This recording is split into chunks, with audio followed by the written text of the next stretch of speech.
பார்லிமெண்ட்டில் முற்றுகையிட்டாங்கன்னு கேள்வி சொன்னோம். பெண் எம்பிக்கள் அவர் வரவே இல்லை. உளவு பிரிவில் சொல்லிட்டான், 5 பொம்பளைங்க இருக்காங்க பெண்கள் முற்றுகையிட போகிறாங்கன்னு ஒன்றும் பயந்துட்டாங்க. அப்புறம் தான் இவங்ககிட்ட கேட்டாங்க, உளவு பிரிவுகிட்ட எப்படி சொல்கிறீங்கன்னா, உளவு பிரிவு பார்லிமெண்ட்டு உள்ளே இருக்கிற வீடியோவை எடுத்து இதை பாருங்கன்னு அனுப்புகிறாங்க. அந்த வீடியோவை பாருங்கள். இதில் ஜோதிமணி பிரைம் மினிஸ்டர் பிரதமர் மோடி சீட்டுக்கு இவங்களெல்லாம் கூட்டிட்டு போகிறதுக்கு எப்படி அவர் மூமெண்ட், அவர் அசைவுகள் இருக்குன்னு உளவுத்துறை பக்காவாக அந்த வீடியோவை கொடுத்துட்டாங்க. இந்த வீடியோவை பாருங்கள்.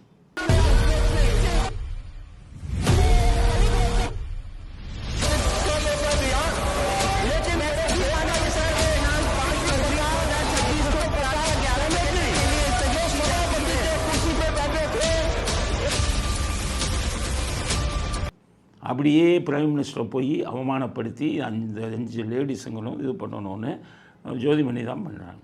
இந்திரா காந்தி பிரதமராக இருந்தாங்க. ஜார்ஜ் ஃபெர்னாண்டஸ் அப்படின்னு ஒரு எம்பி இருந்தார். அவர் சோஷியலிஸ்ட் கட்சி தலைவர். அவர் பாம்பேயில் நிற்பார், ஜெயிச்சுள்ளார். படித்தவன் பூரா ஓட்டு போட்டுருவான். வெரி குட் பார்லிமெண்டேரியன்ப்பா அவர் போனால் பார்லிமெண்ட்டில் பேசுவார். படித்தவர்கள் எல்லாம் ஃபெர்னாண்டஸ்க்கு போட்டுவாங்க, ஜெயிச்சிருவாங்க. ஆனால் அவர் இந்திரா காந்தியை பார்லிமெண்ட்டில் வறுத்து எடுப்பார். இந்திரா காந்திக்கு ரொம்ப தலைவலியாச்சு. இவங்கள மாதிரி முற்றுகையிடுற மாதிரி அவர் எந்திரிச்சு இது பண்ணுவார், வெளிநடப்பு செய்வார். இவங்கள மாதிரி வேடிக்கை பார்க்கல இந்திரா காந்தி. அப்படியா? அடுத்த எலெக்ஷன் வந்தது. பார்த்தார், பெர்னாண்டஸ் எங்கேயா நிற்கிறாங்கன்னு கேட்டார். தெற்கு பாம்பேயில் நிற்கிறாருன்னாங்க.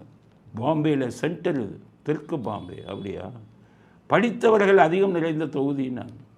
ஓ அப்படியா? இந்திரா காந்தி அப்போ நான் சொல்கிறது 1970, 71 உடனே இவங்க இந்திரா காந்தி என்ன செஞ்சாங்க, கூப்பிட்டு இந்த ஃபெர்னாண்டஸுங்கிறாரு இங்கே ஜெயிக்கக்கூடாதுப்பா, எவ்வளோ பணம் வேணுமோ கொட்டுனாங்க. 1970களில் 10 கோடி செலவு பண்ணாங்க ஃபெர்னாண்டஸ் தொகுதியில். மண்ணை கவுனார், தோற்று போனார், பார்லிமெண்ட்டுக்கே வரல. பார்க்கும்போது கேட்டார் இந்திரா காந்தியை பார்க்கும்போது, என்ன ஃபெர்னாண்டஸ் தோற்று போயிட்டீங்களா அப்படின்னு கேட்டார். அவருக்கு ஒன்றும் புரியலை. நீங்கள் தானே தோக்கடிச்சிங்க அப்படின்னா, மாமா நீங்கள் நல்லா பேசுவீங்கள்ல பார்லிமெண்ட்டில், அதுதான் மக்கள் உங்களுக்கு ஓட்டு போடல அப்படின்னு சிரிச்சுக்கிட்டே போனாங்க. இதுதான் அரசியல். பிஜேபி உங்களுக்கு இதுதான் வரணும்.